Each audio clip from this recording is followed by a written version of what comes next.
A little bit about eligibility, a little bit about eligibility and enrollment. We're going to talk a little bit about the NJCAT, the ISP, and the PCPT, and not only the documents themselves, but how they kind of all mesh and intertwine, and the purpose of each of them in directing your life, or your loved one's life. Then we're going to also talk about person-centered planning. This is something that should be primary in every plan. I know the division has focused a little bit more on this this past year, coming out with new documents and new ways of collecting information. We're going to talk a little bit about those, all while trying not to do too much, because I know the division's coming up next, so we don't want to do too much and take too much away from them. So first off, real quick, the division, DDD, is the Division of Developmental Disabilities, is the adult system of care, or the adult service system. First and foremost, I always tell families that it's an eligibility system, right? So what we mean by that is children that age into the system up to the age of 21, children are enrolled in the school system, which is an entitlement system, right? So you're in school, you're entitled to, speech and occupational therapy and kind of everything that is bundled into the school system. When you graduate and you become part of the division, you have to be eligible to be part of the division. And that there's a little bit of criteria that that surrounds that. I've worked with people that are aging out of the school system, and they were in like a learning support class, but their disability doesn't meet the criteria for division services, for whatever reason. So the division looks at various areas of limitations that your loved one may have. Self-care, learning, mobility, communication, the ability to really like self-direct their life or make their own choices, the ability to live on their own. There has to be substantial limitations in at least 3 of those areas.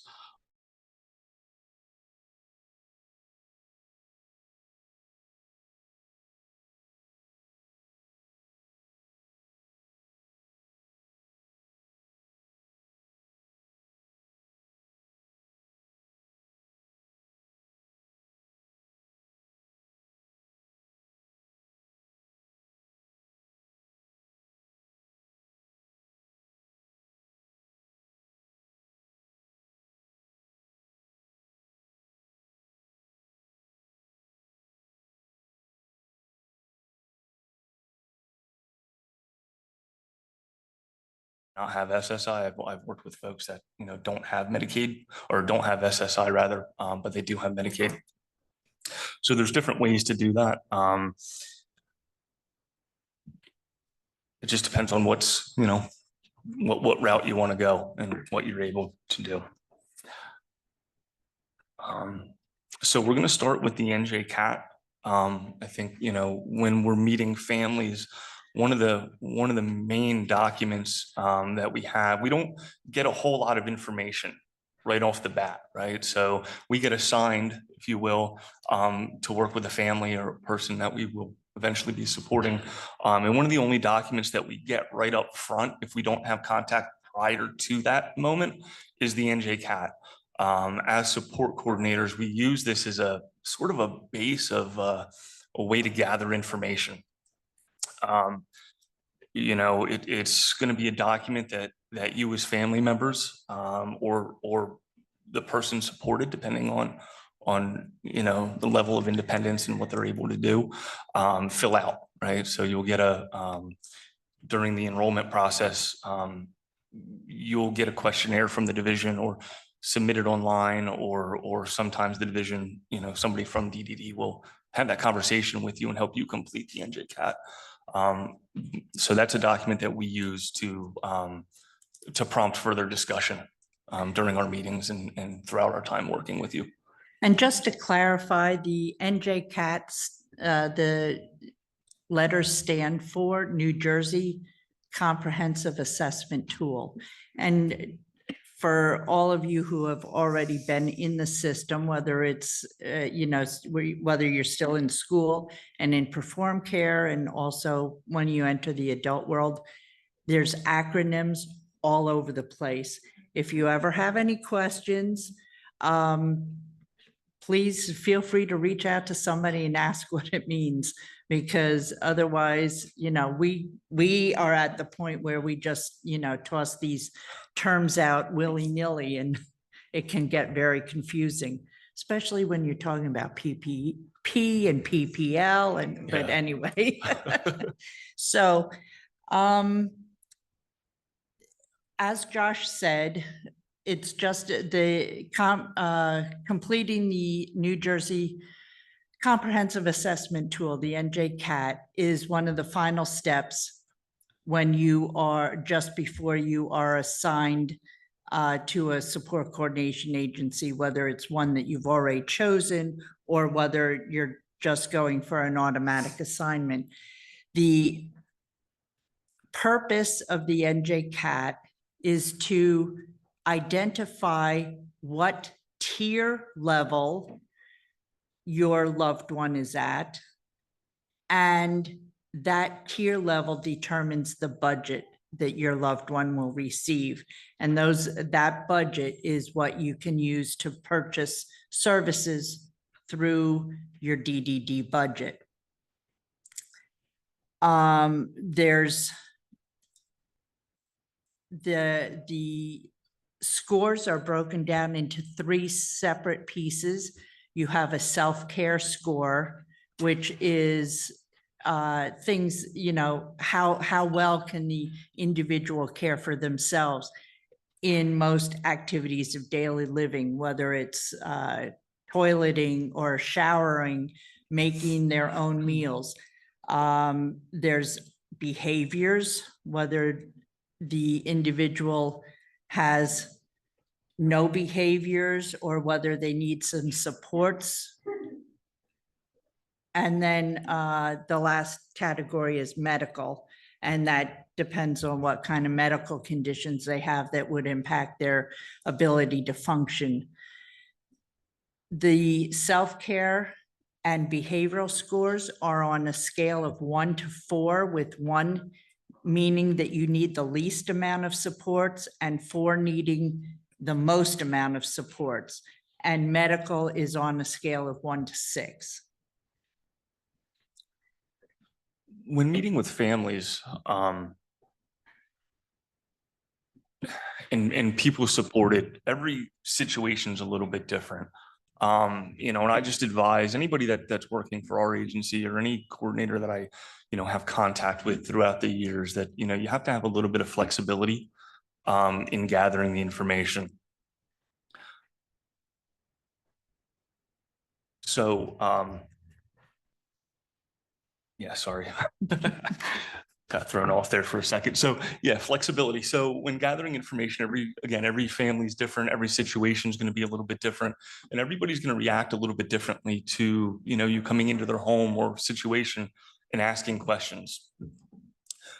I supported, and we still work for a lady that lived in a group home. When I met with her the first time, I was a young coordinator. I'd been doing it for a couple of years.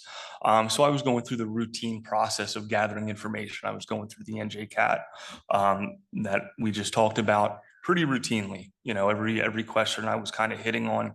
And I noticed about halfway through, she started to kind of tear up, and she got really upset, and she started to cry. Right there, and it was a team meeting. There were probably about 7 of us there. And I knew at that moment that I had to switch gears quick, because she was not happy. She was upset. And I wanted to keep her engaged as the person that we're talking about. She needed to be there. So I quickly wrapped that piece up and jumped to the PCPT, the person-centered planning tool, and talked about all the good things that she does through the day. I kind of hovered over that piece for probably a good half hour, 40 minutes, and then talked about all the self-care stuff that she was getting really upset about.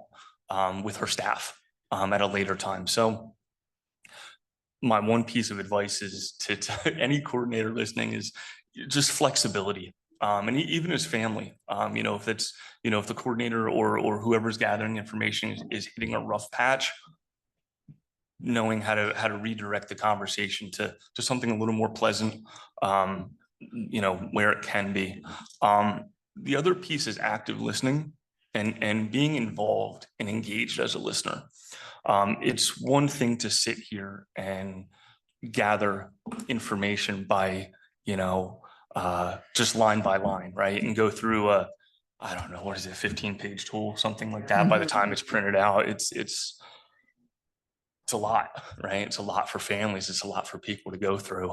But it's another thing to be able to take some of that information that you're learning in one section and apply it to another section, or gather information and be able to dive in a little bit deeper because of some of the answers that you're getting. Yeah, just active listening and involving the families and as much as you can. And we're going to get to that in a little bit. But before we do, we mentioned the budgets, right? So New Jersey works in, there's 2 waivers in New Jersey, right? So the support program is what I like to call the go-to for the division. So if you have a loved one and you're graduating high school and you're entering the adult world, a lot of times, not all the time, but a lot of times the support program is the go-to funding for your loved one. That can change. We can, definitely talk about the community care program, which is the next one. But the support program is the go-to. Lesser funding. There's not as much money available in the support program, and there's some differences between that and the community care program. In that, the community care program has a section, as you can see on the slide, for there's actually a section for residential support. So if your loved one is moving into a group home or not a group home, maybe they're moving out on their own and they're self-directing their services, but they need that extra amount of support wrapped around them. The community care program allows for that. You can also live at home and have the community care program. That's also another misconception. I've talked to a lot of people and a lot of families that are under the belief that in order to access the community care program, you have to move out. Their loved one has to move out. And that's, again, a misconception. We support a lot of folks that have that wraparound support, if you will, but live at home and access the community care program. And as you can see, the level of funding is a lot greater. Especially as you get down in the different tiers. And I think that's the main difference. I think, and we're going to get to services and stuff as well. I think there's 1 or 2 services that are available in support that aren't available in community care program. I can't remember offhand. Yeah, there's I think 2. But so now, I think Alycea wants to talk about the role of the caregiver in the ISP process. I am most excited about this because obviously everybody that's here today, whether they're in person or they're, attending the hybrid session, is here because they care about their loved one. And it's very, very important for a caregiver, whether it's a parent or a sibling or, just a close friend, to know and understand the process. So as the role of the caregiver, I just want to tell you a little bit about what it is that we're looking at and what it is as a support coordinator we're creating. The purpose of the NJISP, which stands for New Jersey Individualized Service Plan, and that's different from the individual education plan that you have been, dealing with for the last, 15 years or so, is that this is a plan. This is part of what constitutes the entire plan that you have through DDD. The other two parts are the NJCAT and the person-centered planning tool. Now, the entire three parts are geared towards person-centered planning, even though there is one part that specifically says the person-centered planning tool. Anyway, the ISP, going back to the ISP, this is the type of document that when you present it, if you are unable to take care of your loved one, you present the NJISP to whoever is taking over, whether it's a DSP that comes into your home, or whether it's a service provider, a day program, whatever. You present this plan to them, and it is designed to tell that person exactly what supports your person needs.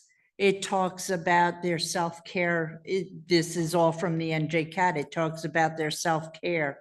It talks about their medical needs, their behavioral needs. And we also get a lot of input from the caregiver. So the caregiver really, really, really needs to be prepared to talk about these things when you meet with the support coordinator, not only the first time, but then every year thereafter when the plan is renewed, or in between if something changes. We all, my kind of mantra is it's always something. So there's never any day that is a normal day. And so, these things change throughout a year, and from decade to decade, these things are going to change. So the caregiver really needs to be prepared to discuss that with the support coordinator. Topics that you should be prepared to discuss whenever it comes up are behaviors, medical conditions, what your loved one's personality is like, what their likes and dislikes are, the activities that they like to do, what their relationships are with other people. Who are their favorite people? Are there any things, any kind of people that they prefer to avoid? I just had a meeting recently with someone who's visually impaired, and they don't like being in big crowds because they can't see faces, so they can't read body language, they can't see facial expressions. All they hear is voices, and they can't interpret that well. So these are the types of things that you need to share with your support coordinator so that they can put it in the plan. You'll also talk about what your long-term goals are and short-term goals. Short-term can be, 6 months from now. Long-term could be, end of life. We'll talk about succession planning, and succession planning should start actually from the day that you enter the system. In my case, one of my sons, I have 4, but one of my sons and his girlfriend just moved back home because my daughter lives at home, and they are my succession plan. They are going to take over for me when I can't do it anymore. So this, the fact that they're living with us lets me, not only do they experience the day-to-day, but I can also share some of my frustration with them, but I can also share the information that I've gathered over the last, 25 years. And then we also talk about natural supports, and those are the services that help your son or help your loved one have a good quality of life, but is not necessarily coming out of the budget.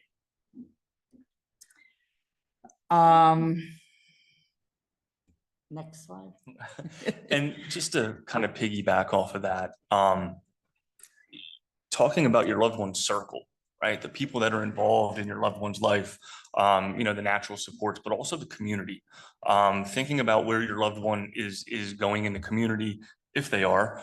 I've met with a lot of families over the years that, their loved one is pretty immersed into the community, and just knowing that stuff as a coordinator will kind of get us thinking about different things that the person can get involved in, or may want to get involved in, or people that, they may want to bring into their circle, if they're going to, I don't know, Lowe's or park or whatever regularly, and they're seeing the same people, maybe having conversations with those people just to, be part of your loved one's circle would be beneficial.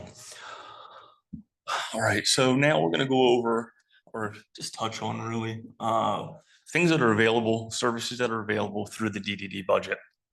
I'm not going to go over every single one of them. Some of them that I've noticed that are more used than others.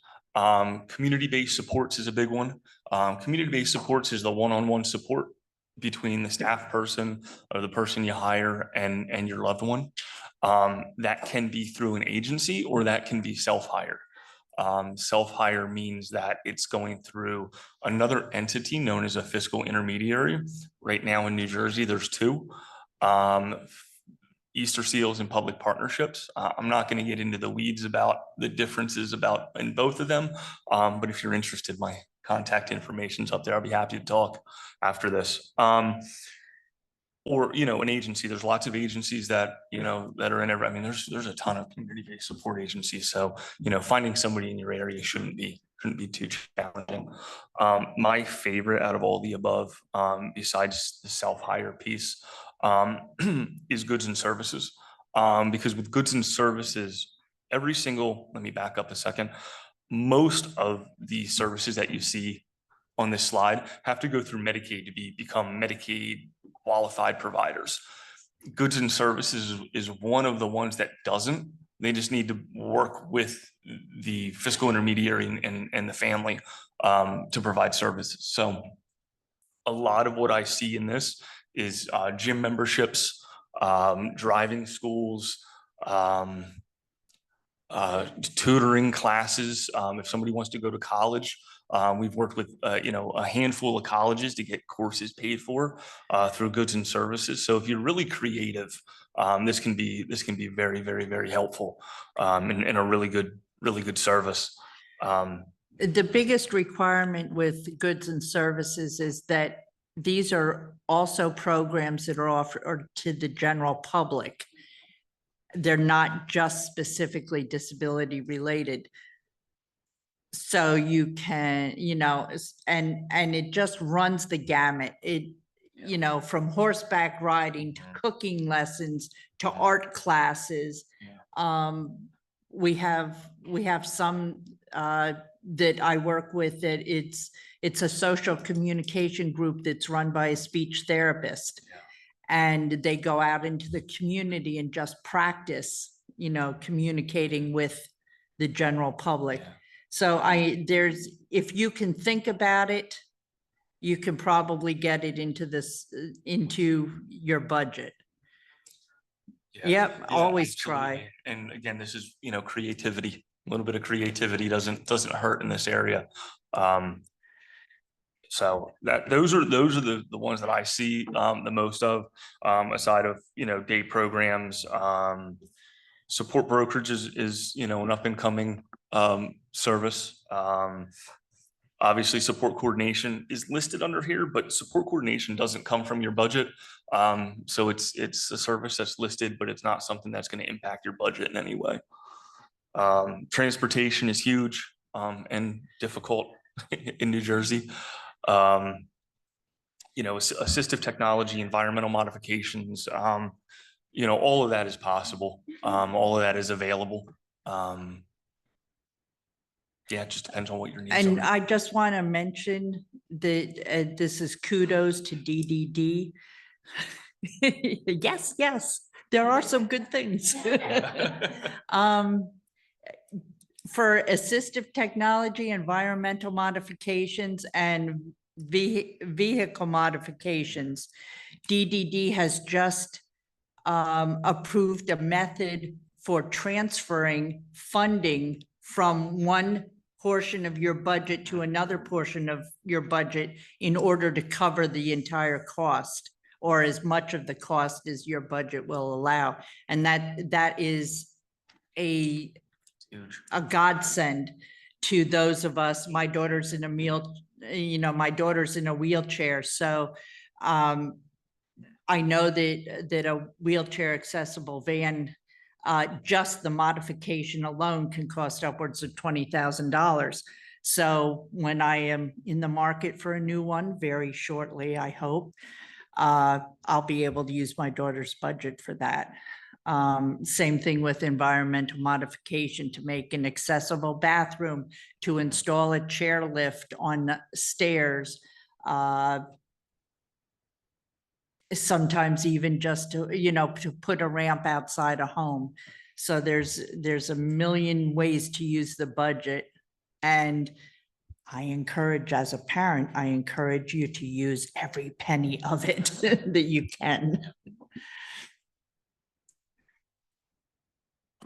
And I think we're going to move on to person-centered planning tool. This is really just who you are as a person, or who your loved one is as a person. Things they like, things they don't like, places they like to go, people they like to see. Yeah, anything that the coordinator can kind of pull out to assist your loved one to have a meaningful life. And meaningful is whatever is meaningful to them. Whatever that looks like. This is also where you can do a little bit of future planning, as far as the contacts, who's involved in your life, who's involved in your loved one's circle. What else?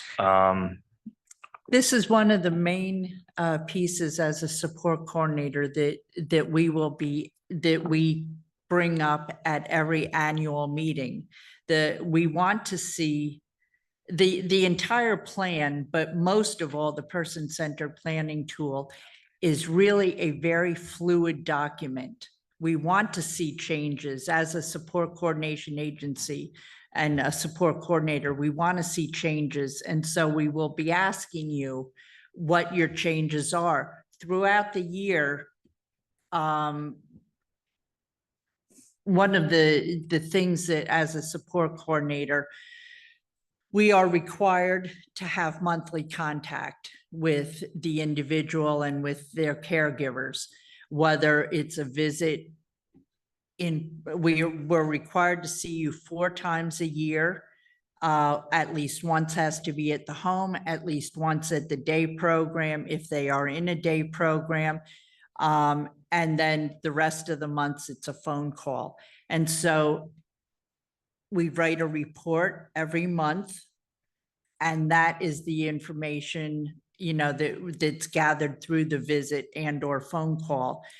And so we will also be reviewing our monthly contacts. So if there's something that comes up, frequently, we may change, make that change in the person-centered planning tool also. So it's an ongoing process throughout the entire year, but we will, specifically address those at our annual review.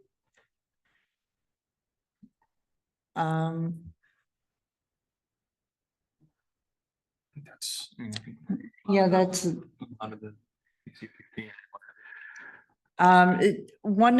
when we get to resources a little bit, which we're going to go into now, but I will be pointing out a Bog Center publication that you can either download or you can request a a copy from the Bog Center, a hard copy. And I think that that's a really good tool for you, you know, to have and to update on a regular basis. So, One last thing I want to say about the person-centered planning tool. We should be using this tool as coordinators to develop let me again back up, every ISP has outcomes. And those are things that your loved one wants to work towards, right? Whether or not they're short-term, long-term, it's all part of the planning process. We should be using the person-centered planning tool. We have to use that to develop those outcomes, right? So those outcomes are person-centered and really geared towards the life of your loved one. And not, not towards a service, but rather, the service kind of, fits in there, so to say. and I just want to tell a little story too. I've been a support coordinator for next month. It'll be 9 years. And I have a family that I've had almost from the beginning. So I've known them now for 8 years. And I've become friends with them. That's, and so they're very trusting. And so every year I send them the NJISP and the PCPT to take a look at and sign off on. And I am in the process now of moving them from the supports program into the community care program. And I sent them the updated information. And the mother called me up and she said, I have a few things that I want to discuss with you. Okay. She said, this is the first time that I actually sat down and read the entire thing. In 8 years, this is the first time that she's actually read it. And I just want to, and that's great that she finally did. We changed some things, we updated some things, but I want to emphasize to you as caregivers and as parents or siblings, whatever your role is, please, please read these things. We aren't we aren't just doing it because, it's all more paperwork that DDD is providing. This is how your child is going to be treated for the rest of their lives. And you need to make sure that it's as accurate as possible. So that was my little story. So I think we're going to move on to resources. So Alycea and I put together just a couple resources that are available. The Office of the Ombudsman. The Office of the Ombudsman really serves families and their loved ones that live with disabilities, and they're there to help them navigate the intricacies of the system and help in any difficult situations that may arise. Rutgers CLEP, the Community Living Education Project, is really focused on, it's been committed to providing information and education regarding community living resources for people that live with disabilities. Here's their information, and their website is up there. And it's on all the handouts. Connect with them if you have any questions about community living and what that can look like for your loved one. And then we move on to the collaborative for citizen-directed supports in New Jersey. We are an organization dedicated to expanding opportunities for people with disabilities to fully participate in the design, delivery, and evaluation of their services with the support that they need. We're big on self-direction and really helping people live lives with it, that they want to. This means that people and their families are supported in living areas, living lives of meaning, whatever that means to them. Everybody's a little bit different in that area. So every other month we host a conversation. It's called a collaborative conversation. Myself and a colleague, Cherry, have started doing this, right, where we get people together and families together just to talk, and talk about self-direction and talk about what the possibilities are. So.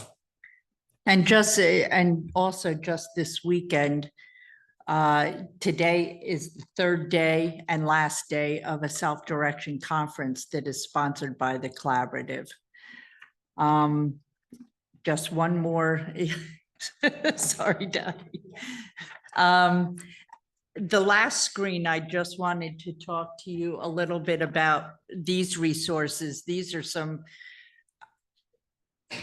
important resources that are not, just from DDD or, just from support coordination agencies, but another little story. My daughter entered the system 25 years ago when she was hit by a car at age 12 and suffered a traumatic brain injury. I learned back then very quickly that the best information you receive is from other parents. And so these are some of the resources that I have been my go-to over the last few years, in addition to, just parent support groups, which I belong to, and the Regional Family Support Planning Council, which I've been a member. I'm sorry, I turned off my phone, but I don't know how to turn off the watch. Okay, sorry. Okay, so anyway, the resources, a little bit ago when I talked about planning, caregiver, your input into this entire process. This is the first resource in exploring possibilities in information gathering toolkit. It's a very comprehensive and informative toolkit for caregivers to help prepare them for their meetings with their support coordinators. And this is a link to it. It's created by the Boggs Center, which is part of Rutgers University. The Boggs Center is specifically designed for information on developmental disabilities. That one is actually number 4 down the list. And if you go to that center, you can sign up for a mailing list, and they offer seminars throughout the year. Very informative information. There's additional resources listed on that website, so it's a really good place to go. Then, of course, I have to plug the New Jersey Council on Developmental Disabilities, which is our parent organization. And from that website, you can also look for your local regional family support planning council if you're not already a member. And the ARC of New Jersey Family Institute has tons and tons of great information. There's I've also listed the link there for the ARC of New Jersey Go Bags. And Go Bags it's just a little presentation about a ton of different topics. You click on the topic that you want and they will give you even more resources. I mean, you can get lost in this world, as we all know. And something that we didn't talk about too much today was self-direction, which is something that DDD is really starting to explore a lot more and offer resources a lot more. And these are for individuals who want to self-direct their own service. They don't want to be tied into a day program or tied into a specific group home, but they want to plan and live the life that they want. So I have that resource here too. And then the last is the collaborative resource. And also, one last piece of information. The Office of Education has recently started, and I don't know if you've seen any of this, Alycea, but they've done parent meetings, right? So family meetings, right? Family networking meetings. Okay. Yeah, so I can let that up to Yeah, so family networking meetings, again, the best place to learn information is from other family members. So the Office of Education has recently started, I think in the past, I don't know, 6 months or whatever it is, hosting family networking meetings where families get together and share resources. I will make sure that I can pass some of that information along for upcoming meetings, just so we can get out there. Okay. Okay. All right. 3 more for the rest of the year, in case anybody didn't hear that. And that's it. Okay, and Thank you again. we will Okay. be taking questions after DDD does their presentation Yes. also, so. Yes, I want to apologize for the audio issue earlier. I am just now realizing that you didn't hear the introduction for Josh and Alycea, but I think you understand why we chose them. These are support coordinators who have not only had many years in the field, but take a very person-centered approach for their clients. For them, this is not an administrative task that they have to go through once a year and check boxes off. This is a process that recognizes the person and where they want to be. I also just want to reiterate, not only are we very happy to provide these educational and outreach opportunities, but our mission is to collect information from the families to find out what you are concerned about, so we can help shape DDD services and CSOC services. So if you are interested, please contact Yoko Coco, because she's just a wonderful person to talk to, but also she knows everything. So she'll put you in the right direction. But next up, we have 2 representatives from DDD. Jessica, who's with us in the room, started her career as a music therapist in institutional settings, primarily working with people with disabilities and mental health and addiction issues. She shifted her work to focus more on IDD and has been working with DDD since 2012 in self-direction, and works directly with families in self-directed services, real life choices. She has worked with real life choices. She was one of the first monitors to assist families through the transition to fee-for-service, and moved into a quality assurance specialist position in 2018. Jess has worked with more than 25 support coordinating agencies to help them provide their best support to the individuals they serve. She is currently working within the support coordination unit as part of the evaluation, quality, and compliance units.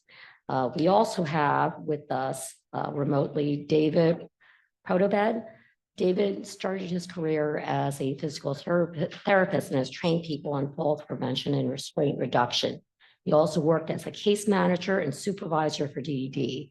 During this time, he helped people transition from developmental centers to community life as part of the Olmsted Initiative. He has worked with the Office of Investigations, investigating allegations of abuse, neglect, and exploitation. Earlier this year, he moved to the DDD Support Coordination Unit Education and Training Team to further the division's mission of ensuring people eligible for DDD services receive the high-quality services from support coordination staff and are informed of both Medicaid and division expectations for service delivery. So I did say before to hold your questions. Kathy will get to them at the end. What I really meant was go ahead and put your questions in the Q&A. Kathy will sift through them, but anybody in the room, you all have to wait and give your questions to Kathy. Then. All right, Jessica, thank you. Thanks, Dave. Dave, are you going to open us up? Should I go ahead? No, I will begin. Good morning, everyone. Thank you to the Family Support Council, Planning Council, for inviting us to speak today, and thank you for all the families and individuals who are in attendance to get some information provided during the presentation. As said, my name is Dave Podobed. I'm a quality assurance specialist for the education and training team in the support coordination unit at the Division of Developmental Disabilities. I'll be presenting with Jess McCormack, who is also a quality assurance specialist. She is with the evaluation, quality, and compliance team with the support coordination unit. My specific unit, the education and training team, we develop and deliver training presentation, training materials on relevant service topics for the support coordination agency staff and support coordinators, as well as division staff. Jessica's team is responsible for the development, the monitoring, and the evaluation of the support coordination agencies to ensure compliance with division expectations in line with Medicaid standards. Together, we're going to try to provide you with some information regarding the support coordination agency selection process, the service expectations, and the training provided to support coordinators and support coordination agency staff by the division and partner programs. Next slide, please. Okay, always important that we keep in mind the division's mission. With regard to this, the division assures the opportunity for individuals with developmental disabilities to, first and foremost, receive quality services and supports, to participate meaningfully in their communities to the greatest extent possible, and to exercise their right to make choices. They're really the driving force behind the work that we do. Next slide, please. Today, with regard to the purpose, I feel we've been invited here today as staff from the division to provide a brief overview of the support coordination service process, the training provided to support coordinators, as well as the individualized service plan process. Today's training is intended to be informing individuals, parents, families, and caregivers, about the instruction and the support provided to the support coordinators regarding both service delivery and the ISP process. Next slide, please. It's our hope that participants today will learn the training requirements of support coordinators, support coordination agencies. It's also our goal to allow the attendees, all of you here, to better understand the division's expectations of both support coordinators and the planning process that's to be utilized during using person-centered philosophy and practices. Finally, participants hopefully will receive enough useful information about the resources available for both individuals and for families to participate meaningfully in the planning process. Next slide, please. Today, we're going to cover how individuals and families can best prepare for success via the support coordination selection process. We will discuss the training that was provided to support coordinators. We will also go over and cover, the steps and the essential elements of the individualized service plan development, and provide you some helpful resources for you as families for further exploration and understanding of both the support coordination and the individual service plan planning process. The session will conclude with an opportunity for attendees to ask questions about both support coordination training provision and the ISP process. Next slide, please. Next, we're going to discuss the selection of support coordination agencies and how people can best prepare for making informed choices and what to expect from that process. In regard to that, because of their evaluation and monitoring duties, I would like to turn over the next several slides to Jessica for explanation. Thanks, Dave. Just wanted to say hi. Excuse me. And thank you. I feel very, very privileged to be here today and to go to follow a really dynamic presentation from Josh and Alycea. It's a real pleasure. So thank you. So starting by choosing your support coordination agency. I understand that sometimes that can kind of feel like you are jumping off of a cliff, especially if you are starting from the children's system of care, where your entitlement that you are using is like arms around you and a net underneath you. And then the adult system, it's time for that transition, and That net feels gone, those arms feel like they have released. Can feel terrifying. So then the division says, okay, we'll just pick an agency, and they'll help. And most families have said to us, which agency? How do I pick? I don't know what you're asking of us. We have actually about 147 support coordination agencies right now in New Jersey.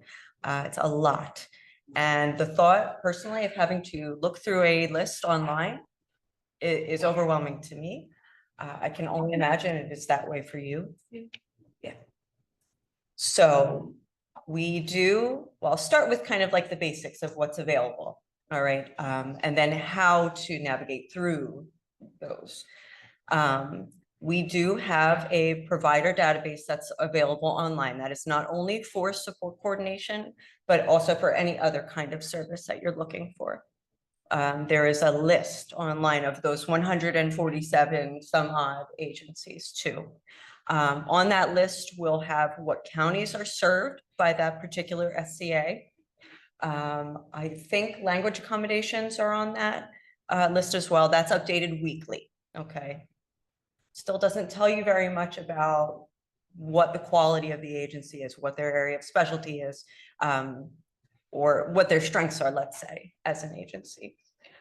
So one thing that we do like to recommend, and this is another resource, this is a BOG Center. We partner with them very, very often because they're so good at what they do. They developed like a short guidebook. It's about 8 pages or so. That's called Selecting a Support Coordination Agency, Making Choices, Becoming Empowered. And it takes you through pretty succinctly, I find. There's 3 steps. So there's thinking about your life, and they guide you through that process. What is you or your loved one? What do you need out of this process? What kind of an agency is going to support you in the best way? The second step is learning about that SCA. So interviewing them, asking them questions like, how long have you been doing this? What do you feel your strengths are? Can you give me pages of resources about what's in my county, my area? Do you know anything about person-centered planning? Are we going to mesh well as partners in this process? And then finally, you make the decision. You still may not feel very secure in that decision. I get that. I'm a parent myself. My kids are young still, so they are not in the adult system of care yet. But the thought of having to do this does keep me up at night sometimes. Okay. One thing that I will echo that was said already by the support coordination supervisors here is that your role as the parent, as the caregiver, as the individual is to be as informed as humanly possible. Okay. And I know that is a lot to ask on top of your day in and day out. Okay. The lion's share of the work that you are already doing and maintaining and have been doing for a very long time. But the more that you know, and the more you know that is available to you, the more empowered you will be to make better decisions. There is that conundrum of what questions do you ask when you don't know what questions to even ask, right? So I started in the division about 12 years ago. This was pre-fee-for-service. This was in what we call the old world. You may hear it referred to that. I will say, I will give our division credit. This is a very new division than we used to be. Very, very new. And my goal as a member of the division has always been, but particularly now, is transparency. Okay. Ask questions, keep asking questions, knock on those doors. Don't stop until you get the answer that you need. Okay. We're all here to help you through that process. Okay. One thing that was, actually, I found out very recently, I was talking to someone who has a relative in the system. This young man had just graduated and had exhausted his educational entitlement, right? He had taken advantage of that extra year and had just been assigned to a support coordination agency. And I think I talked to this person at the end of September. Their loved one had done nothing from graduation to the day I talked to her. They had had a phone call. They had had one meeting with their support coordinator and nothing. That young man was sitting at home. And that was incredibly upsetting to hear, because it does not have to be that way, okay? Out of 147 agencies, there are very high quality ones that can speak to what services are available, can get your loved one active and out in the community the way they want to be. So we have this thing that to me feels very basic, but a lot of families don't even know it exists, is the support coordination selection form. All right, you get that in the beginning. That is on our next slide, I think, Yoko. It's online. And this is what you get when you're just starting out in our services, but it can be available to you at any point. Okay, you are entitled to change your agency as many times as you see fit. Okay, we typically try to reserve those changes for the first of the month, just for continuity for Medicaid purposes. But if you don't have somebody that's working for you and you know week one, please let us know. There's no reason that you need to, let's say, settle for less than you or your loved one deserves.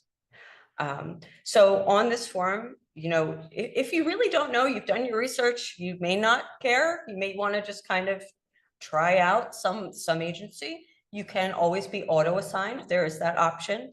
Okay, we do that in a round robin, so we just kind of go through a carousel of agencies. Don't do it. It happens every turn home kids in it. Yep. I hear you loud and clear, and that is like the equivalent of not only jumping off the cliff, but doing it blindfolded, right? So again, educate yourself the best way you're able to. I know there is a limit on that. You know, I get that. So that's why we're hoping to give you as many tools as possible. So this form, use it, all right? What is really neat, I think, we have a newer option, maybe in the last year or so. We're collecting feedback. Every single selection form that comes across our desk, every single one is investigated, okay? So we are checking to make sure that these selection forms are being completed in a not fraudulent manner, that individual choice is being preserved, that it also helps us with identifying trends. So I was actually just saying, Dottie, right before our meeting, that if we check, I get a report of like all of the, you know, the changes that happen with my agencies monthly. We have a separate team that does all the investigation of the selection forms. And I see, you know, we had 10 folks choose to switch this month from XYZ agency. That is a big red flag to me that something is not right there. Whether that is more training is needed on our part, helping that agency, supporting them better. Maybe there's something else that's going on that is not quite above board. So just please rest assured that they are all, and you can request to speak with somebody too. You can either do that by email, on phone. We have a feedback form, because we love our forms, that goes along with it. So if you do want to just put it in writing, if that's more comfortable for you, you can do that. Bless you. I am very well acquainted with he's not a young man anymore, an older gentleman under our services I've known since I started, and he has changed his agency, I want to say upwards of 30, 35 times, maybe. He takes advantage of and as he should, as is his right. He interviews them. He tells them what he thinks about them. If they work well with him, awesome. They might stick around. If they don't, they will not. And so we often will see lots of these forms. And honestly, I felt very proud about that. You know, just that, hey, I'm just really glad that you are taking advantage of that right of yours and feeling empowered to say, no, this isn't working for me. And no, this is not working for me, and it's continuing not to work. And this is not to cast any negative light on support coordination agencies at all. We have phenomenal agencies out there. I'm sure maybe some of you have worked with them. I'm not sure. I expect we have kind of a variety of experience in the room. There are amazing agencies out there with lots of experience that are on the level doing the groundwork. And their job and their commitment is to you and your loved one. So please just understand that the agencies that are not doing as well, we want to help them get better. All right. And we can only do that because now, when I started, I was doing field visits. I was more in a case management role. I don't get to do that anymore. So you guys are on the ground. You guys are there. If I don't know what's going on, if we at the division don't know what's going on, we can't try to help. All right. So yes, that's available online. All of this stuff you can access through the division's website. And I promise the majority of it is not where you click on a link and it says 404 not found, how it used to be, where just pages just don't exist anymore. The support is much better. All right. So I did want to give you, oh, I'm sorry, one more thing before we move to the landscape of support coordination. There is another publication by the Boggs that's a partner to that selection pamphlet, and it's called Evaluating Your Support Coordination Agency. It's a shorter document. It is available in a couple different languages. You can get hard copy electronically. They can mail one to you. We can get one out to you. Just want to make sure I'm giving it the credit. Evaluating your support coordination services. And the selection form is actually in that guidebook as well. And it says, like, has your support coordinator, have you seen them? Have you talked to them? You know, have they discussed, you know, like, let's say future planning, or they have a list of things. Are they doing, because a lot of families don't know really what to expect. You know, they don't know what they could be getting, let's just say. So that said, I would just strongly encourage you to at least have a look at those to get a better idea. All right, then we can move on to the landscape. So our data is as of last month, so October 2nd. We have a total of, like I said, 147 support coordination agencies in the state. That is a ton of agencies. Are you all familiar with the term of like a released agency versus an unreleased agency? Okay. No. All right. So when an agency, a support coordination agency, starts with the division, when they become enrolled, the service plans that they write, the ISPs, have to go, 100% of them have to go through division review. Okay. We have a team of, they're called monitors. They're in my specific unit. And they go through these plans with a fine-tooth comb and make sure that everything is as it should be. So once an agency has shown us, right now it's 3 consecutive quarters of consistently really good progress. We have a benchmark that we use. We have indicators that we measure. We collect data throughout that entire time. Once they've shown us that they are mitigating health and safety risks, they are promoting the person-centered approach, they are writing very high quality plans, then we consider them to be what we call released. Okay, that speaks really just to the writing of the plan. Okay, we know that agencies do about 1 billion other things too, right? They're doing monitoring, they're doing care management, they're doing, you know, Medicaid troubleshooting. So it really just applies to those plans. So once they are released, they can approve them themselves because we trust that they are, you know, of a very high quality. So out of all of those agencies right now, 131 of them are released. Okay, 16 of them are unreleased. And the large majority of those 16 are actually under a corrective action plan right now. Okay. Or they are electing to close because they may be small, they may have gotten into it and not really known what they were signing up for and electing to cease providing services. We had 4 new agencies come on board this year. think it might be 5 as of today. So for your information, you know, we just want to make sure that you guys have a better idea of what it looks like out there. The next slide speaks to capacity versus census. So support coordination, the service, can support 32,000 some odd individuals, okay?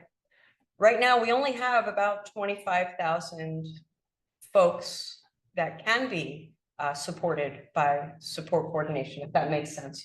So right now, the capacity far exceeds the folks that need the service. So we say the market is very saturated with support coordination agencies. So we have been really ramping up our evaluation process, at least in my team. That's what I do specifically.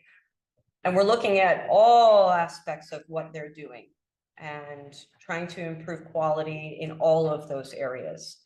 A lot of agencies have elected to close because it may not be what they want to do. They don't want to be evaluated. It may not be something that is working for them. We don't try to shut anybody down. I will say that. We want to support them in the best way so that they can support you guys in the best way possible, okay? So.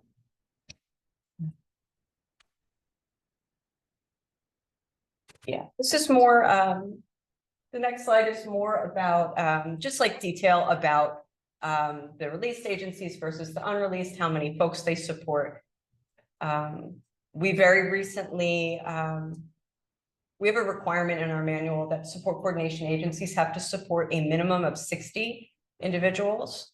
That has not been enforced. It's actually been in existence since the beginning of the manuals. And we have been very strongly encouraging our agencies to put together a plan to increase their census. Not agencies that have like 1,300 some odd, you know, they will meet that requirement. But we have many agencies that have, you know, less than 10 folks. It's hard to provide high quality services when you are not doing it very often.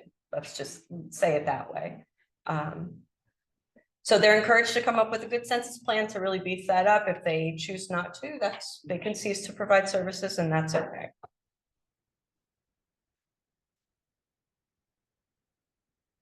So we talk about deliverables, support coordination deliverables. That's how the agency gets paid. That's our requirement for what they need to do. Okay, so this is what you can expect.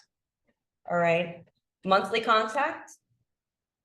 At minimum, I know many agencies will, like Josh, we were just talking not that long ago, 5 times in a month, 6 times in a month.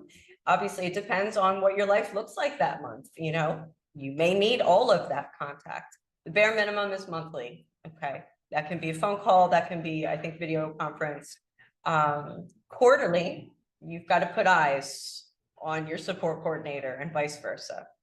And annually, they do need to come to your home to see your loved one. That is a real health and safety requirement. I know that not everybody loves that, but it's just once a year in your home.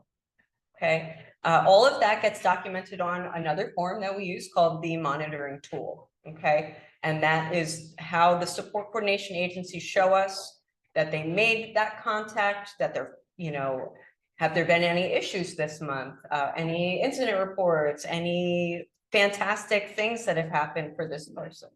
And we look through those regularly and make sure that the services and supports being provided are of good quality. Okay. We talked earlier about the PCPT and the ISP, how they go hand in hand, right, to make a complete document. Once a person is enrolled into a waiver, the agency has 30 days to make a plan, to put an ISP together. Some families are very surprised by this because they may not see their support coordinator for months at a time.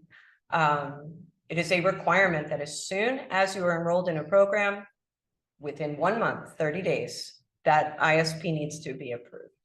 Okay. There are some other circumstances where a new ISP would need to be created. Those are very specific. They're outlined on here. Anniversary plans are the yearly renewal of the plan. Okay. So let's say if your first plan was approved in October, every October, it will renew. Your budget will start over again. And your services will fit from October to the next October, let's say. If there's any changes in your budget, especially if you've had a reassessment, an NJCAT reassessment, increase in tier, maybe the addition of the acuity factor, we would need to see a new plan generated because there's obviously been some changes, right? Oh, and if you go from one waiver to another, so if you're moving, I think Alycea was just saying she's moving somebody right now from supports program to the community care program. We would have a new plan in that situation as well. While that's all happening, your support coordinator should keep meeting with you, right? They shouldn't disappear. Sometimes an NJCAT reassessment is initiated and then you don't hear from your agency maybe for a while. That's not a deliverable. That's not okay. They should be walking with you through that process. Okay. Hope I'm not rushing. Please tell me if I'm going a little too quick. This is very dry information. So I want to make sure we have some time for question and answer. Oh, good. Okay. And Dave's going to speak too.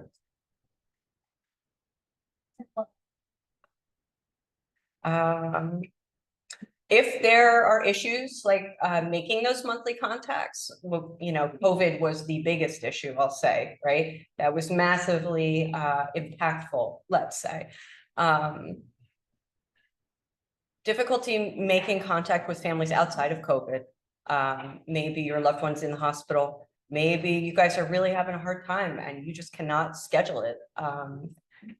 The support coordination agency lets us know and they just say, hey, we're having some trouble making this contact this month. And we say, okay, please follow along and make sure that it gets done and let us know if anything worse happens or if we need to kind of encourage people to schedule that contact. You know, we try to stay in communication throughout all those processes, especially if something's going on, maybe the individual is not well. Maybe their support needs have really changed a lot. We have a process called the Seeking Out Support process for the agencies. That's for them to request any assistance they might need from us that we may not already know about. Okay. Often it's like difficulty contacting families, like they've reached out to a family, you know, a dozen times and aren't getting calls back. Then sometimes we just need to make that call to prompt. We have case notes that get maintained. We don't have paper files anymore, but all the data kind of goes into iRecord. And so we at the division have a good idea of kind of what's going on. Yep. I mean, that's kind of the bulk of it. Kind of what's expected and all of the case notes, the monitoring tools, the contacts, that all is considered a deliverable for the support coordination agency. So as we're talking about supporting our agencies in getting better, providing really high quality support, the training component is a really critical piece. And in the last year or two, we've kind of overhauled, at least in our unit, the way we approach that. And I know Dave was going to speak about the trainings that are required of agencies. Since it's all listed, we can just have people. That's fine. Dave, it's all you, however you wanted to come at it. Thank you. I'm going to next discuss the training that is provided to the support coordination agencies and the support coordinators in particular. Thank you very much for Jessica. Yeah. Okay. Support coordinators, they're required to complete a battery of instructional trainings before they can even begin to have any contact with people receiving division funded services. This group of specific trainings are core trainings that cover subjects of person-centered planning, mandatory reporting, the DDD systems, the support coordinator supports and resources, and policies and practices for support coordinators are covered, including, going over Danielle's law requirements, Stephen Camino's law training, and there is a really terrific 2-day in-person, or I guess virtual at this point, person-centered planning connection to community supports training that is conducted by the Bog Center.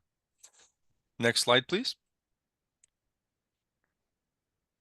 Following that initial training, within the first 90 days of hire, support coordinators are then required to complete this additional group of division mandated trainings in their first 90 days of employment.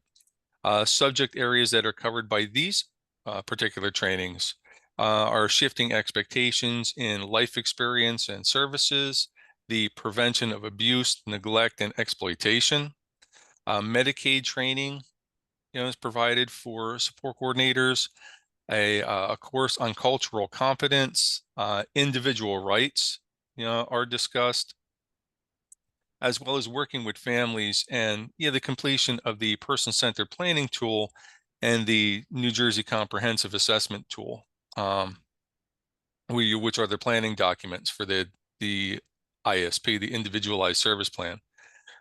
Any instruction that's provided outside the division for support coordinators at this time would include the support coordinator training on their specific support coordination agencies, policies and procedures. They would get that training from their employers themselves. Next slide, please.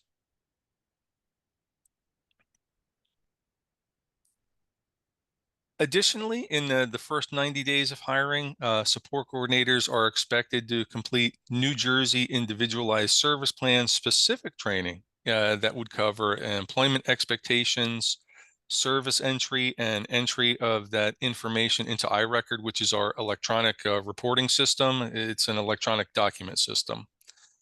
The Individualized Service Plan process and documentation, how that would be completed. They would receive instruction on the support coordinator guide to navigating the employment system, because New Jersey is an employment first state. So we're trying to get individuals competitively employed to the greatest extent possible, because of the benefits that are in that, for those that it's a realistic plan for. Finally, support coordinators are expected to complete a minimum of 12 hours of ongoing instruction in subjects related to service provision annually. That is on a variety of different subjects. There's one that I hold that goes over assistive devices, assistive technology. There's navigating the legal system for individuals who need some assistance with that. There's a guardianship training that's coming up. So it's on a variety of subjects that are beneficial, not just to the support coordination agencies, but specifically to the individuals who are going to be receiving those services and really benefit from that additional information being provided. Next slide, please.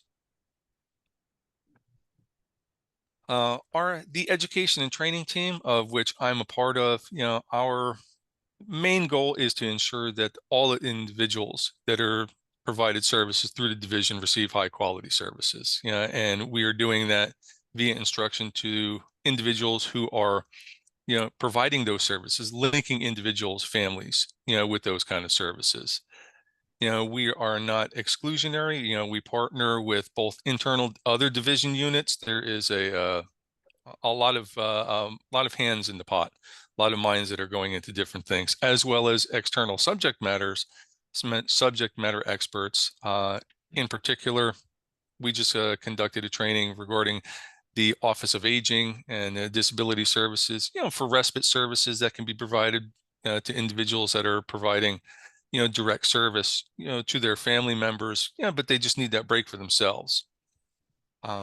We attempt to incorporate person-centered approaches in all our training materials to the greatest extent possible, because everything begins, with the person, at the center. We provide all the mandatory ISP specific initial trainings, as well as conduct the onboarding training process and orientation sessions for families, when individuals are first coming into services, to give individuals and families an idea of what to expect from division services, as well as what they should be expecting from their support coordination agencies. Lastly, we do regularly recurring refresher and mandatory trainings, all throughout the year, different subject items per month. Next slide, please.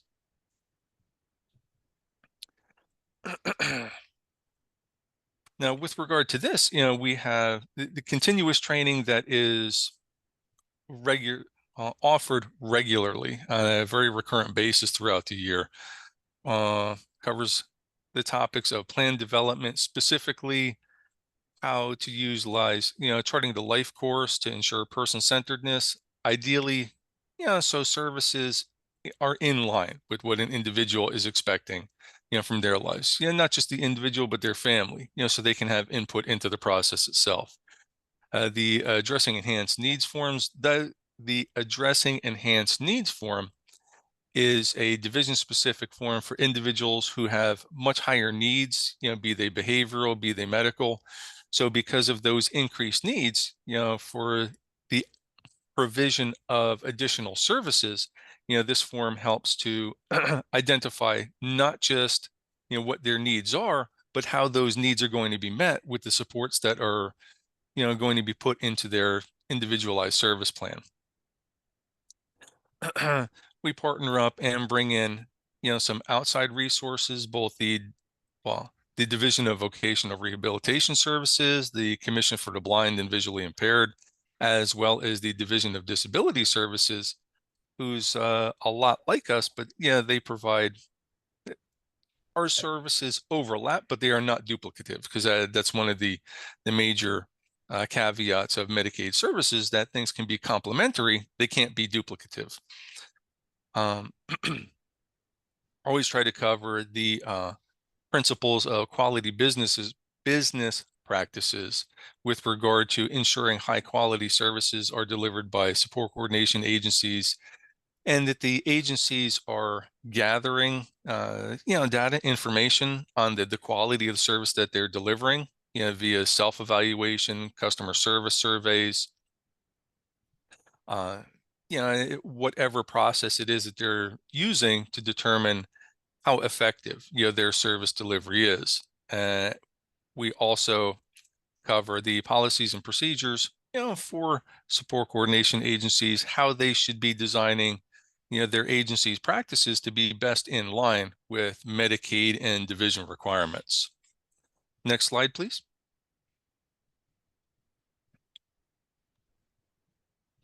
As you can see here, the education and training team, we assemble and distribute a monthly training calendar that's provided to all the support coordination agencies each month.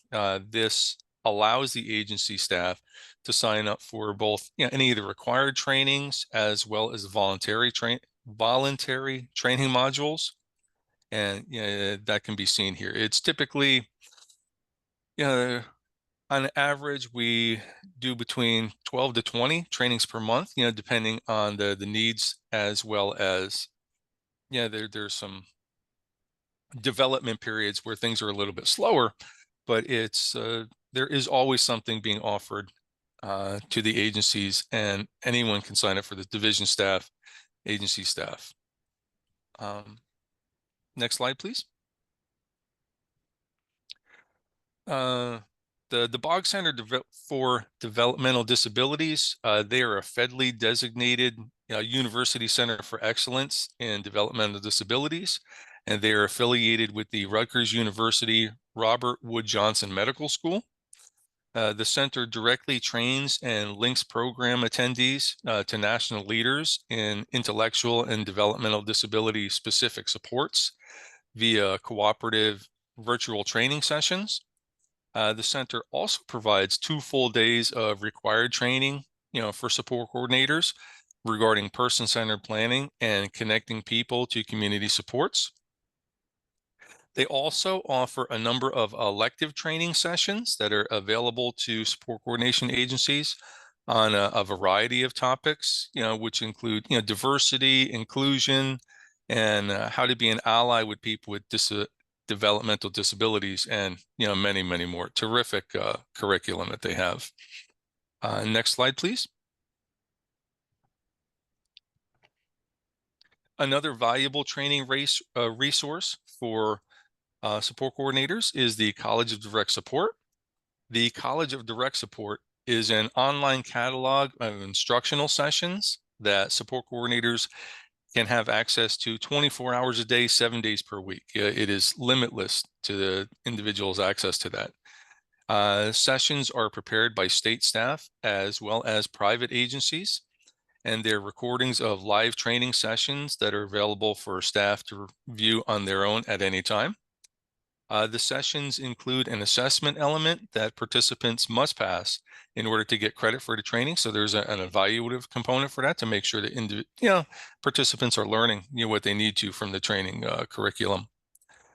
Sessions for these include topics of support coordination orientation, again, prevention of abuse, neglect, and exploitation because of its importance, life-threatening emergencies, Danielle's law, Stephen Camino's law, as well as individual rights, documentation and record keeping, because if it isn't written, it doesn't count. That's just the way the government works, unfortunately.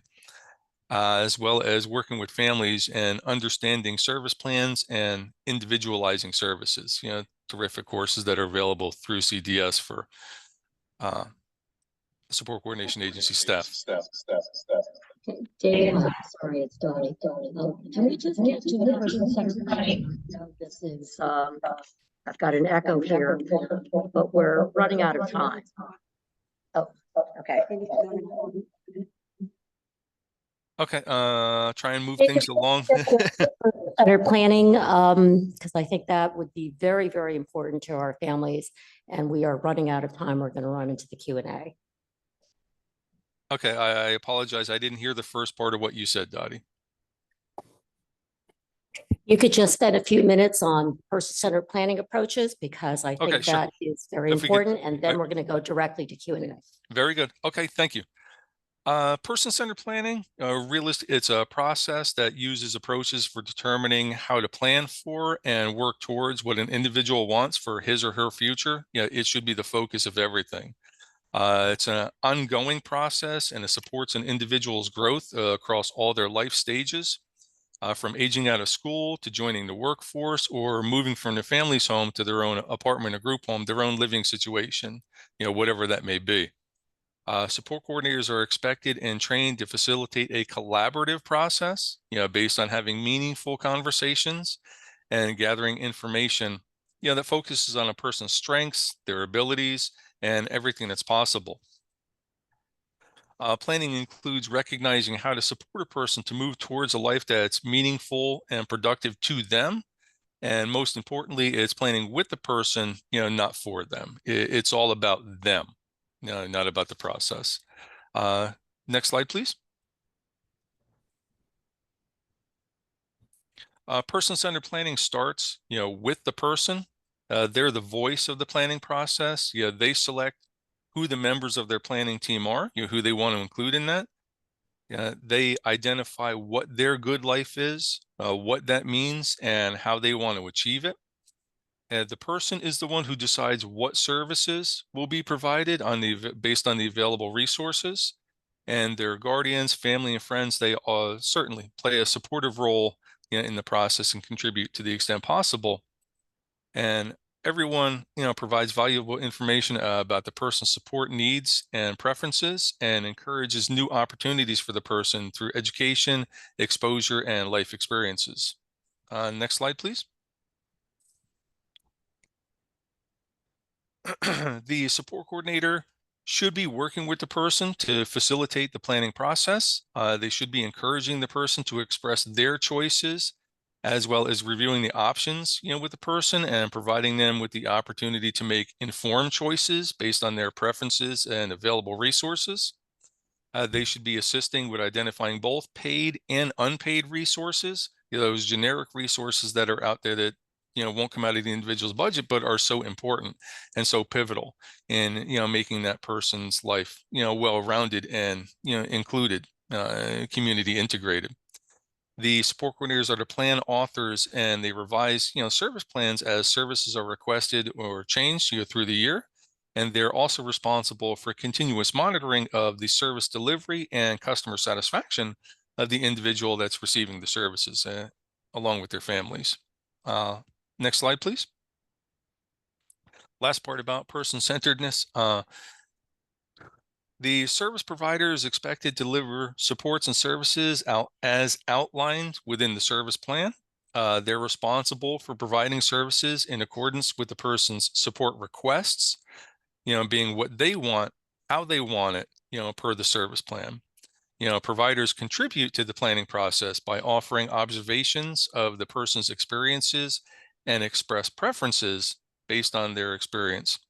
And they're responsible for seeking feedback from the person about their satisfaction with the supports and services provided, and to assist them in transitioning to alternate providers if the person chooses to change services or providers. Okay, the next part is about the service plan. So you just wanted to end it with that and take some questions, because my last part would just be about the individualized service plan. Okay, thank you. I think that Thanks, was Dave. incredibly helpful. Okay.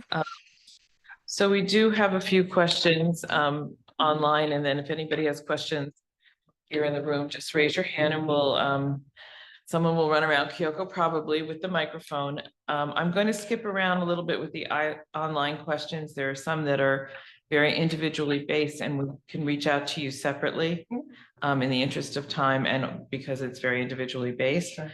But Jennifer Boyle asks, which I think is a great question, can you say a little bit more about the ability to use other components of a person's budget?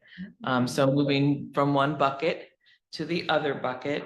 I know you mentioned specific about that, but is that kind of across the ISP if we want to go from one budget to the other budget? One bucket, sorry. Oh, okay.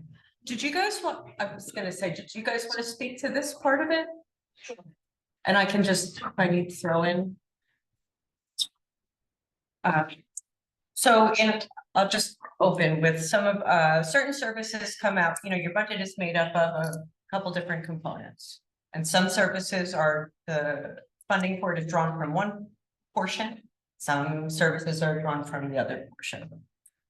But Josh and Alycea can really speak more to that, I think, as they deal with this constantly. Sure, and some of the services come out of either Yeah. bucket, just to make things a little more complicated. So I don't really know about spending. Whatever. So I don't. If you have questions about using up your budget, using up, maximizing one portion over another portion, it's best to ask your support coordinator. If you ever look in either the supports manual or the community care program manual, under chapter 17, it lists what portion of the budget that particular service will come out of. And it's kind of fluid if there is a service such as community-based supports that can come out of any portion of the budget. It will start coming out of the supports portion of the budget. Then when that maximum has been reached, then it will flow over into the day program employment portion of the budget. So there is that flow from one section to another. If you have a particular service, as we mentioned before, assistive technology, environmental modifications and vehicle modifications, you can ask DDD through your support coordinator to reallocate parts of the budget, because those three services generally only come out of one particular portion of the budget, which is capped. Depending on what your tier is, it's capped at a certain amount. Can I just add? Sure. That, this happens automatically, okay? It's not something that somebody at DDD is like taking your money from one and going to the other. That was a hard transition, like for me to conceptualize when I first started working in fee for service. iRecord is our e-health database essentially, and it does those calculations. All right. And like Alycea said, in our manuals, which they're online, that you can access them right now. We have appendices in the back of it. And one of those, I want to say it's E, I'm not positive, actually has each service listed and what portions of the budget it comes from. That way you don't have to look through, services you may not be utilizing. It's a quick reference guide. It also lists the cost of each service Yes. Yep. too. And as as Alycea had said, talking to your coordinator is going to be your best bet in this. They should be able to outline exactly, even if you are using services that come out of either budget, they should be able to tell you the breakdown, and maybe not exact breakdown, but what you have available left in your budget in each section. I know there's often, and I'm not sure if this is what the speaker or what the question was referencing, for folks on the CCP that have that extra component, right? There's the employment day, individual family supports, but then they've got this other residential component. Many of the questions we get is, I live at home I'm not using even a fraction of this residential component because that originally was meant to support 24/7 supports in a group home,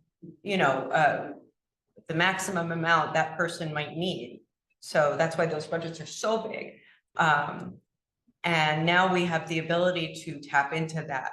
But again, your support coordinator should, like they said, they should know exactly how to, navigate that. And then if any assistance is needed from the division, then we can step in to help.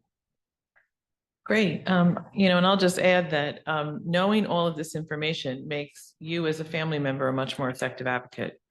Pat Payne asks, why can't parents see parent reviews on these agencies online so they can get ideas on how they truly operate?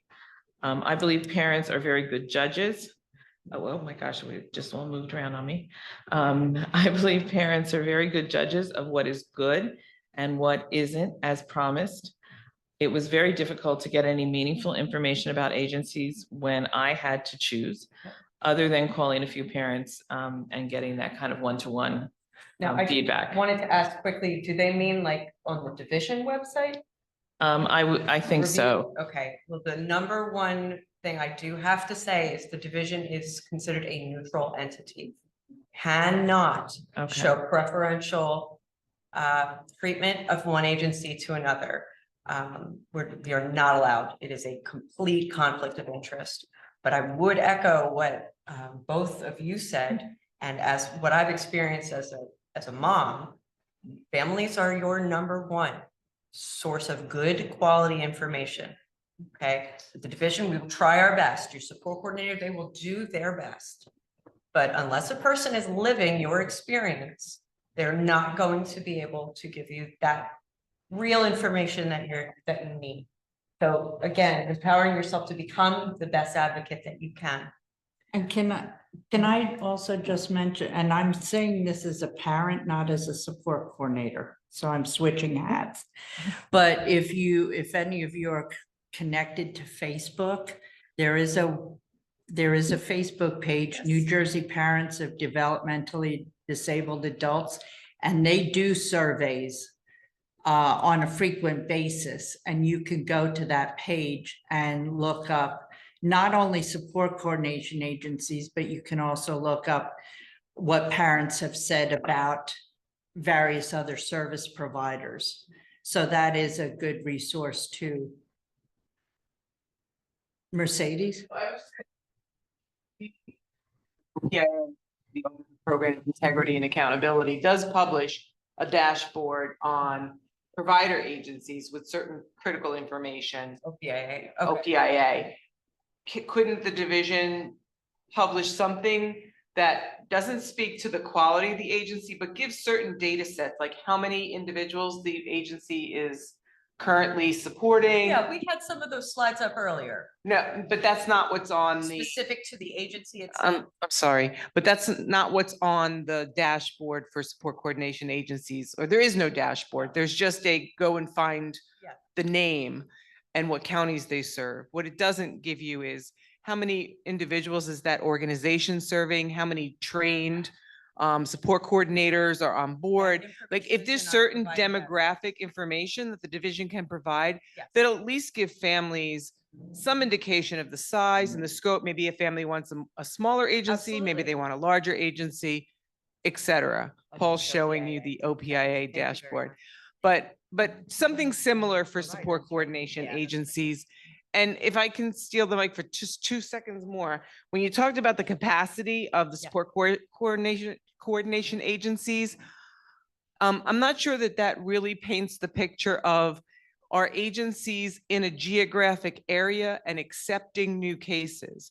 So that might be a total census Yes, it is. data point, but it's not a drill down specific, because what I do hear are families saying, you know, I hear there's 5 great agencies in my area geographically that are serving my area, but they're not open to No. new cases. So that geographic data is really not specific to what's available for I understand. individuals. Okay. I understand what you mean. The first part of what you said, I just would like to speak to that in the provider database that I had mentioned earlier. That can be accessed right on our division website, that you can look through not only providers of, residential, any kind of what that list was that we had up earlier, but the support coordination agencies are also included in that. If you go in, you should be able to see what counties are served, how many individuals per county are served, how many, no? No. Okay. All right. I I'll stand do- corrected. Gotcha. Okay. Okay. Gotcha. I just also want to comment on that database. I've been recently searching it a lot for our local council in Essex County to find some Essex County resources to share. It still pulls up from all over the place. So I'll specify Essex County, but I'll be getting things from Salem County and from, way. And No, I'm not trying to be flip either. No, I'm not either. I'm not either. But I mentioned it to somebody else and they also said the same thing. It's just a crazy database to deal with. It doesn't really get you the specific information that So you what want. I would ask, because unfortunately, none of us here are in a position to overhaul databases and policy. I would encourage you strongly to put that in writing. We have many help desks, but our fee-for-service help desk is very specific to fee-for-service issues. And we collect that information. I can take some of this back with me, but that is probably the most direct way you're gonna get the feedback addressed. Okay, rather than go in that circle of being, referred to this section of the division and this section of the division. Yeah. Okay, One of the thank you. Thank you Yeah. for that information. One of the things that the Regional Family Support Planning Councils does well is advocate clearly. And one of the things that we've pointed out to DDD is that database includes Medicaid providers. It does not include all the people that provide services through goods and services No. because they no, are that's not Medicaid eligible. that's- So we have advocated with DDD to provide that information because somewhere these people are getting paid. So the data does exist somewhere. I'm sorry, go ahead. We said it just came out. Oh, it did. Oh, DDD. Yeah. Easter. Yeah. So that information is now available. However, I think Mercedes makes a really good Mhm. point. I understand that your DDD has to be neutral. Yeah. However, there is some factual information, the Absolutely. number of people to serve, the data that you are currently collecting. That's right. How many times do people ask for a new support Absolutely. coordinator? I don't think that is biased information. It's No. just facts. No, I think that it's biased information. Saying we need to remain neutral is we cannot show preferential. No, I like, understand. We can't recommend an agency. No, So- but that but kind what of you're information saying- doesn't provide preferences. Recently started to gather and collect this data. The fee for service infrastructure change happened now, is it Yeah. 6 years ago? I want to say 7, maybe. And, we were clunking along and really needed, Yeah. we overhauled how we're doing things because it was not quite working. So you heard Dave and I say that we're in teams, right, Yeah. within the support coordination unit. That only happened in the last 2 years. Mhm. We are in the very early stages of getting quantifiable data that is over enough amount of time. Okay, we don't want to withhold information that would be, critical for your loved one. And that certainly information about capacity and county, no, that is basic information. Absolutely. I think right now we don't have a great way of getting it out, but it is certainly not anything that we're holding back. If that makes sense? Yeah, it does. I have a question for Alycea and Josh. I have a family who has had significant behavior changes in their person that just happened in the last few months. Documented, not just I think, but other people have sent in letters supporting this. What are the chances of getting this person re-tiered? Very easy. You can request an NJ CAT reassessment at any time. And what's the best way to do that, Alycea? Ask your support coordinator. There is a form that you can fill out and the support coordinator can send it in. Okay. Will the support coordinator, whenever you ask for a re-tier, there's always the possibility that they will get re-tiered and they'll get re-tiered the other way. So is the support coordinator a person, an entity that will help advise as to the chances of going one way or the other? I would say no. And the reason is the NJ CAT is evaluated electronically. There is not any person input into it. And so it just depends on how the questions are answered. There are multiple questions that are very similar, but direct, this algorithm to different parts. And the algorithm I know has changed multiple times over the past few years. So there's really no way of predicting. Sure.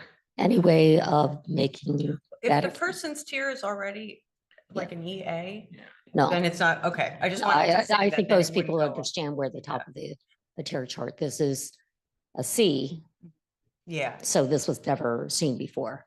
Okay. But Dottie, I just wanted to say, maybe we want to put that on the FAC agenda. a good point. Thank you, Alycea. All right. Just feel great trying to ask a question.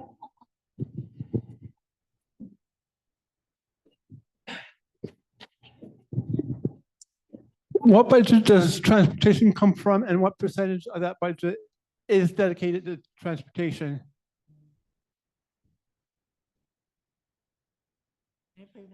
I know I need to look in the manual to check that one. Yeah. Give me a moment.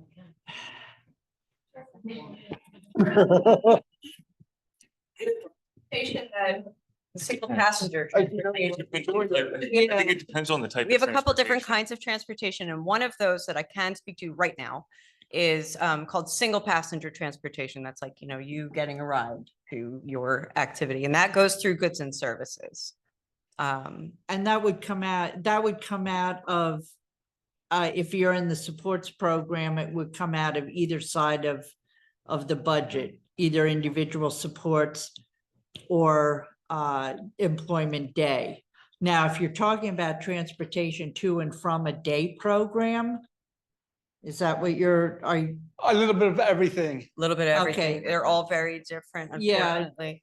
You would also check if you're attending a day program, even if it's part-time, you would also need to check to see whether you get transportation as part of that day program service, because the rates are based on each day program having a catchment area.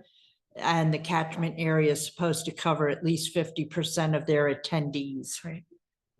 And a lot of them don't like to honor the catchment Right. areas. So just, it is a requirement. that Yeah, they as do we that. are coming out of COVID, Thank we're you. finding that there are a lot of providers who are not providing the transportation service that they're supposed to.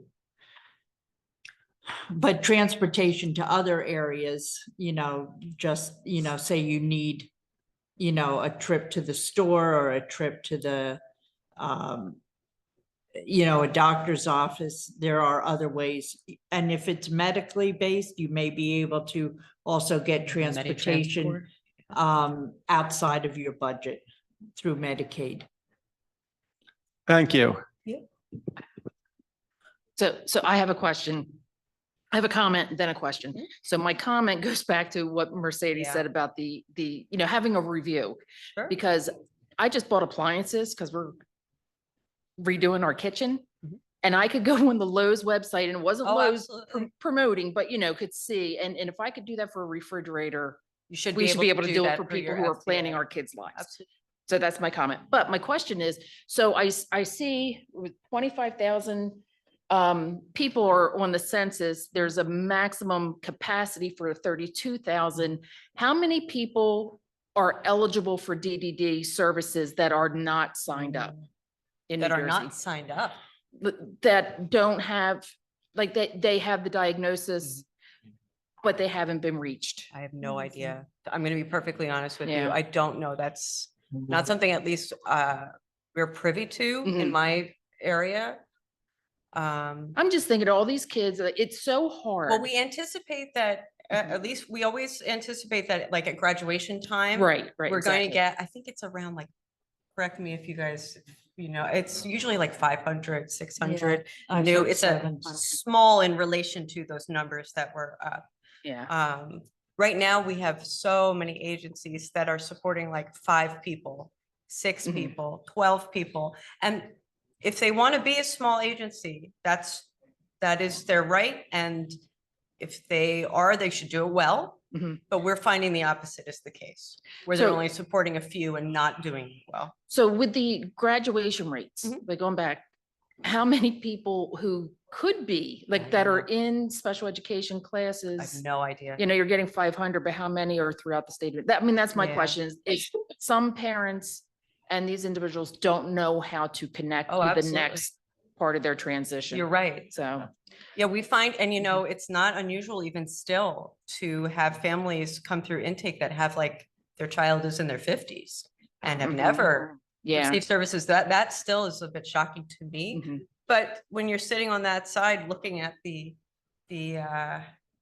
fog that is, the service world, it's hard to navigate. It is. And is there any maximum ratio for caseload? There is not. All right. Okay. This is actually in our manuals, if you'd like to look at that a little bit further. Okay. We make recommendations. Mhm. And if an agency is underperforming or performing in a way that is, not mitigating health and safety, if we're seeing egregious issues, they're clearly unable to maintain the caseloads they have, then the division has the right to step in and mandate, or we will take cases away. We do that with the families and individuals. We don't just swoop in and, remove their agency. It's a process. But were you guys going to say something? I'm sorry. No, I was just going to say, I know that you've been at the community of practice webinars, and their statistic is that only about 25% of people eligible for services have actually signed up. And That's that's not surprising. across the country, Thank you. not just. And we also want that kind of data for the children's system of I care. was Who gonna are we not, who we're not reaching? And that's information that we have as of yet not been able to get. So the remaining There were a questions few that I hands have, that have been up a long. okay. sorry. Or, so we have 2 more here. And then the remaining questions I have online are pretty individually based, so maybe we can reach out to these people separately.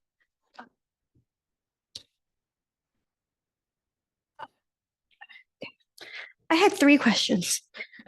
Sorry. Okay.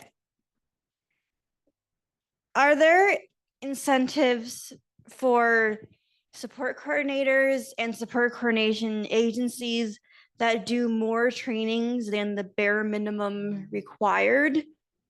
That agency I was auto assigned to that shall not be named for privacy reasons for the agency. A friend later told me that the people there tend to do the bare minimum. So, and then she had horrible things to say about it. It's very upsetting. And if you want to touch base with me afterward, I'm happy to hear further. We want to know who's underperforming so we can step in. I very much appreciate your discretion. So just to say, so we are making requirements, like Dave was saying, we have very specific requirements for agencies we find that agencies tend to perform much better when they're doing and investing in their own internal trainings, like you would think, because they're really invested in their staff retention and, growing their knowledge base. Cultural learning. Thank you. Yep. Overall, it seems to be beneficial for the agency as a whole. So a lot of those underperforming agencies, they're starting to weed themselves out, or we're finding them and doing things like mandating caseloads, mandating trainings. But that's one of the, when you're searching for a new support coordination agencies, that's one of the questions that you can ask them. What is their training process? How long do they train someone before they let them, just go out and on their own? Do they do training above and beyond the mandatory 12 hours a year that is required by DDD? Thanks. And the second one is, can a person with limited guardianship take the NJCAT? That is an excellent question. I've seen mine, but I haven't really taken it. I understand. I'm going to be honest with you. I'm not sure. Can I find out that answer for you? Because we want to make sure that it's clear. I would think that you would be able to. I think that you'd be able to be part of the process for sure. I would think that maybe too. not actually be like the informant, right? The person completing the form, but I would think that you could be part of it. I mean, I don't see why not. What the terms of that limited guardianship are would affect that. So I'm not sure. Okay.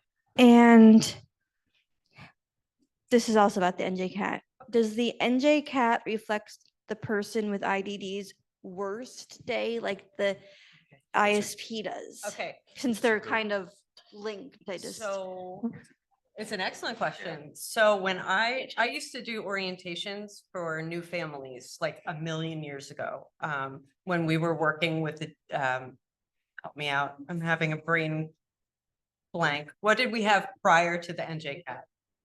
Really? Was it the DDR? Not the DDR. Thank you. Thank you. We used to use a different assessment tool.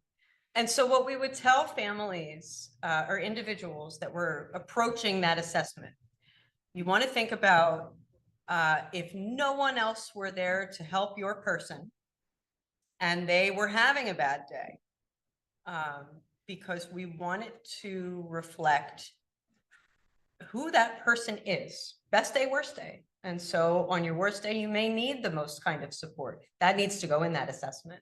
So yeah, and if it was not filled out, if you feel it was not accurate, maybe it's time to do it again. Okay, I'll touch base with you afterward, if that's okay with you. Okay. When my son is 20, so he's aging out in June, when should I look for a support coordination agency and I get one? would say start doing your research. You can never do enough research. Yeah, the sooner the better. I would say just start, interviewing agencies, making calls, and start, developing, relationships with different agencies where you can. Some of those family groups, the resources that were brought up by these agencies, and also the division, our Office of Education on Self-Directed Services, those family networking sessions can be really helpful. I'm not sure what your child is envisioning for their day, but if self-direction is the thing for them, that might be perfect. But yeah, the more information you can gather, the better. But I'll need to have one signed up before he's 21, like Should have one in like mind. maybe that should. couple If months. you look on the division website, just put in the search term transition plan, and they have a timeline Okay, on when Yeah. you should be doing what, activity. okay, thank you. I think at this point, I know you, real quick. Sure. We've talked about we've talked about DDDs, unable to do ratings on the support coordination side, either within an agency or amongst an agency. Is there any sort of informal conversations where people can say collectively, like, hey, we've had a really tough time with this agency, whether it's a group home, whether it's a transportation provider? Because again, like, if different support coordinators with an agency are having the same experience, we would hope that would be shared. Ideally, it could be shared amongst other agencies, that they sort of work together to help people. It's not a keep our information to ourselves goal, because that's not the best to support the people who need the support. As support coordinators, we are bound by the same rules that DDD has, that we cannot recommend or advocate for any one particular agency, whether they're either good or bad. So it's best, if you ask us for a list of day program providers, we will give you a list. And we can also, cut it down a little, give you, 5 or 8 at a time. There is that dashboard, right? Yes. The OPIA. Yeah. Again, arming yourself with just going on as many websites, talking to as many families. I know this is not an adequate answer for you. I get that. Yeah, I mean, some people in this room know our story and I won't go through it, but we found a group home that sounded like it would work. 6 months in, it was clear it was a failure, and not really on our part of asking questions. And it took 18 months to rectify, which we have. But I had a child who was, hopefully it's rectified. But we had a child who was literally in life endangering situations every day until we got him out. And 27 incident reports later, we filed every time there was an issue. I'm sorry.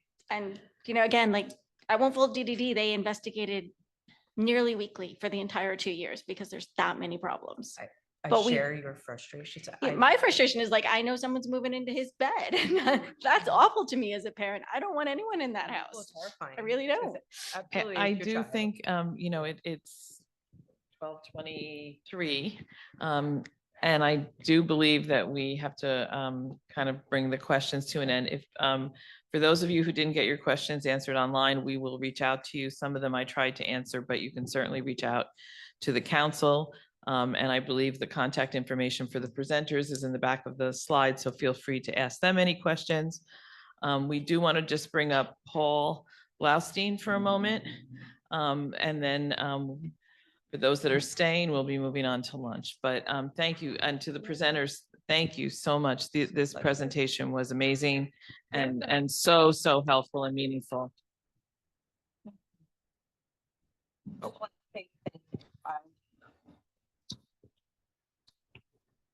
Thank you. Please reach out to us as much as you need to until your questions are answered adequately. Okay. And Josh and I, our contact information is in the slides. Yep. And we're happy to answer any questions that you have. Just, give us a call or reach out to our email. Thank you. Thank you. Okay, I am a founding member of what's called the Human Services Equity Coalition, or USEC. About 7 or 8 years ago, at NJCDD, we started the Coalition for DSP Living Wage, and we started to get annual increases in the wages for DSPs. Unfortunately, in the last, I guess, 11 years, there's only been one COLA increase for everything other than DSPs, and that was this past year. So the USEC is asking everybody to contact the governor's office, your state senator, and your state assembly members to support A508, A508, S2668.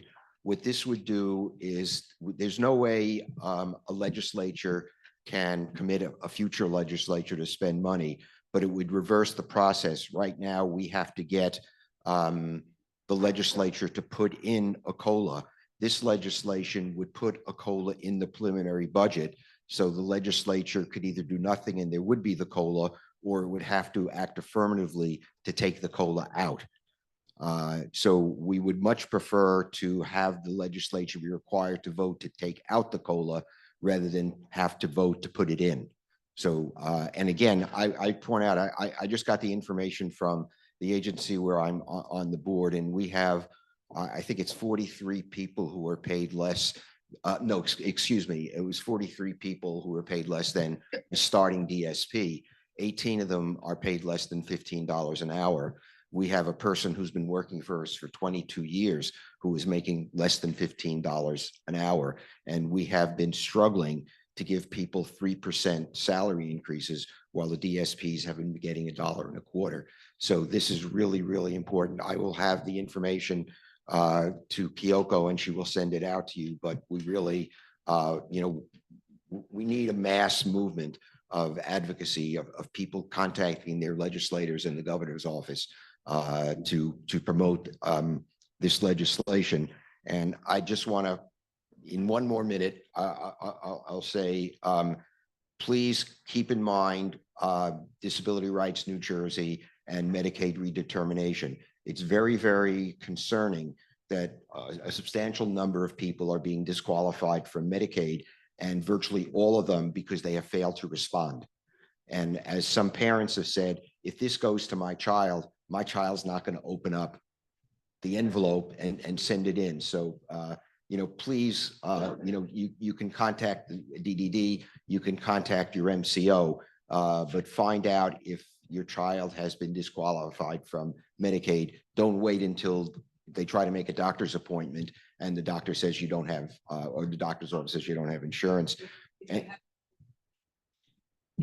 Yes, yeah, but this is, it's a large number of people, and disability rights can represent you with their lawyers, which may be needed. You have 90 days to get back, and then Medicaid will pay for whatever bills have been accumulated, but you still have the risk that the doctor's office will say, we tried to put your name in and it didn't work. And finally, Bev Roberts used to do a webinar every November for Medicare drug plans for people who are eligibles. I checked with Sharon Levine at the ARC yesterday, and Lisa Ford has arranged for it. It's on November 13th, which is a Monday, from 10 to 11.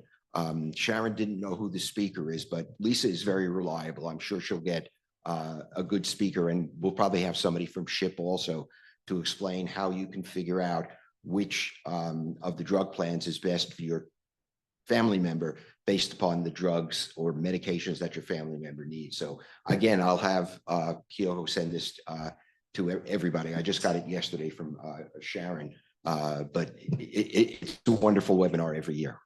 So thank you very much. Okay, our chair meeting is going to start at 1 o'clock. If you're in the room and you're not a chair, you're welcome to stay. We would appreciate it if you could, observe, because it is a very, very brief amount of time and we have lots of things to cover. Lastly, if you're serious about reaching out to your support coordinator if you have a problem with Medicaid unwinding. I did. Annette Smith, thank you very much. Okay, bye.